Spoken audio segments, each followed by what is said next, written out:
La résistance, qui est ancrée dans le patrimoine génétique français.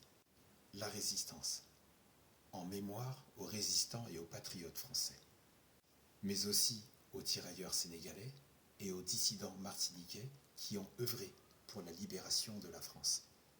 La résistance, ce mot qui prend tout son sens et qui a une animation profonde à ce pays qui est la France. Résistance contre le nazisme, résistance contre l'oppression coloniale. Résistance, entends-le, ce mot, qui a une animation et une ardeur plus lourde en France, mais essentiellement dans ces colonies. Martinique, Guyane, Guadeloupe, Réunion, Mayotte, Kanaki, Polynésie française, Wallis et Futuna. Au regard des événements actuels, qu'en est-il de la résistance aujourd'hui? Face à une oppression grandissante, qu'en est-il de la résistance? Et surtout, comment la déterminer? Comment la spécifier aujourd'hui? Pour pouvoir trouver son véritable berceau, son véritable emplacement dans nos vies, pour déterminer le véritable espace de résistance, il faut pouvoir analyser et décrypter les structures du pouvoir qui nous dominent, structures des pouvoirs en place qui nous asservissent et qui nous gouvernent.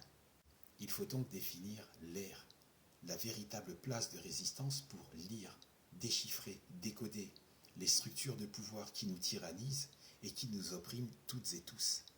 Ces structures sont camouflées, bien cachées, planquées, mais en même temps, elles sont partout, de tous bords, de tous côtés, de toutes parts.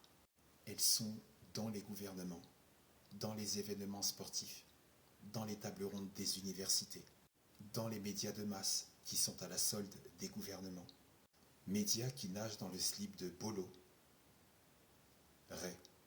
Mais lorsque tu bois, lorsque tu manges, lorsque tu respires, dans ton ordinateur, dans ton téléphone mobile, tous tes identifiants, ton identité numérique, mais pas que, car autour de toi, autour de moi, beaucoup de personnes prétendent ne pas faire de politique.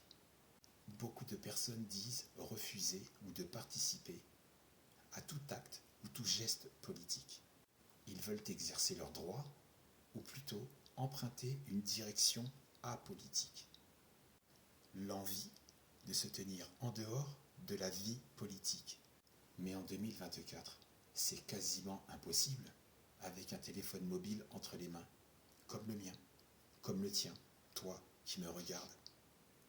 Quasiment impossible quand tu dois faire ta déclaration d'impôt en ligne ou prendre un rendez-vous sur Doctolib. Tout est devenu politique, jusqu'à ton saumon d'élevage dans ton assiette. Saumon nourri différemment avec des farines animales suspectes. Farines animales suspectes qui ont été interdites mais qui sont bien présentes dans ton assiette. Et donc forcément dans mon assiette aussi. Ou nourri au granulé, où la liste des ingrédients est aussi longue que tous les P2 à l'Élysée et à Matignon. Tout est devenu politique. Tout est devenu politique, jusqu'à la bouteille d'eau contaminée, jusqu'à ton steak dans ton assiette. Le même steak qui provient d'un élevage traité aux hormones et aux antibiotiques. Et toutes ces maladies qui montent en flèche depuis 70 ans. Tout est politique jusqu'à la nourriture industrielle qui nous empoisonne. Tourner le dos à tout ça, faire usage d'un phone mobile, participer et alimenter les réseaux sociaux, faire ta déclaration mensuelle à France Travail, payer une facture en ligne, c'est politique. Il en est de même quand tu payes une amende en ligne.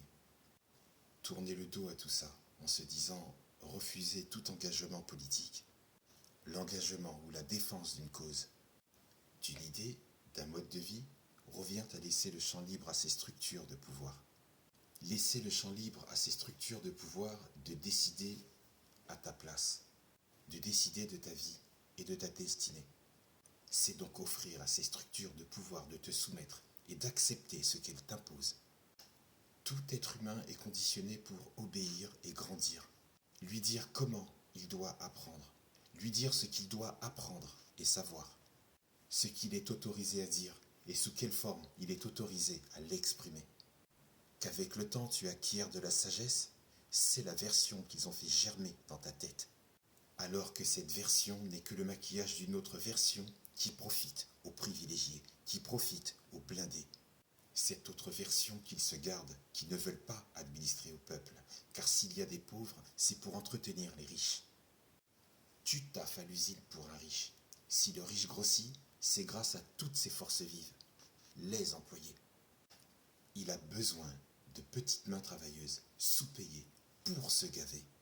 Il est vital pour lui que le peuple soit assujetti.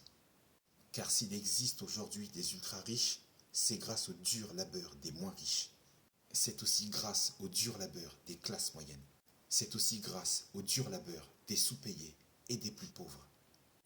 Puis travailler pour programmer la place que tu dois occuper dans la société. Que tu sois rentable au péril de ta santé. Et trimer pour une retraite qui ne reflète même pas toutes ces années sacrifiées. C'est ça, travailler. C'est ça leur version du travail. Leur version qui te donne la direction d'une pseudo-sagesse qui est une embuscade, un piège. C'est leur version vicieuse, mais la plus vicieuse, elle est là. Car si on rejette la faute sur l'un ou sur l'autre, c'est fuir ses responsabilités, c'est fuir sa responsabilité, c'est fuir tout ce qui nous accable, c'est fuir tout ce qui nous oppresse. Le combat commence par soi-même. Le premier acte de résistance est le plus difficile, car il doit être fait contre soi-même. Le premier acte de lutte réside en soi-même.